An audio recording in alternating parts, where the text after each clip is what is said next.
अच्छा, मीनू के हिंदी में क्या कहते हैं? बड़ा हरामी हो। यहाँ क्या कर रहे हैं बैठ के? खाने आए हो क्या? और एक बात पूछे, आए होटल में खाने? हाँ, दोनों आए खाने। तो ये क्या चीज है? ये मेनू है। मीनू है। तो आप अगर इसका एक चीज बता दीजिएगा ना हमको, तो हम फ्री में खिलाएंगे, आपको पैसा नहीं देना पड़ेगा, ठीक है? क्या पूछते हैं? इसका ये मीनू है, तो मीनू को हिंदी में क्या कहते हैं हमको बता दीजिएगा, आपको हम फ्री में खिलाएंगे। क्या कहते हैं मीनू में हिंदी? जो भी आप भोजन करते हैं, हाँ। भेज का नाम इसमें है और क्या है? हम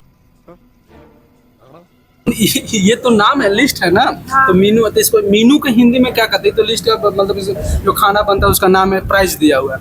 हम मीनू का हिंदी पूछ रहे हैं, मीनू का हिंदी क्या होता है? मेनू है ना, तो जो मिल जाएगा वो खा लीजिए। अच्छा, मीनू के हिंदी में क्या कहते हैं? नहीं, हिंदी में क्या कहते हैं? ऑर्डर करेंगे। हाँ, क्या बोलते हैं? क्या बोलते हैं? मीनू के हिंदी जो में भी आप भोजन करेंगे अच्छा अच्छा उसका उसमें मतलब दिया हुआ है, व्यंजन दिया हुआ है, अच्छा, वो व्यंजन दिया हुआ है, हाँ, और व्यंजन दिया हुआ है, वही अपना करना है और क्या? उसका हम मेनू, वो नहीं पूछ रहे हैं, हम बोले मीनू का हिंदी क्या होता है? मेनू का है हिंदी।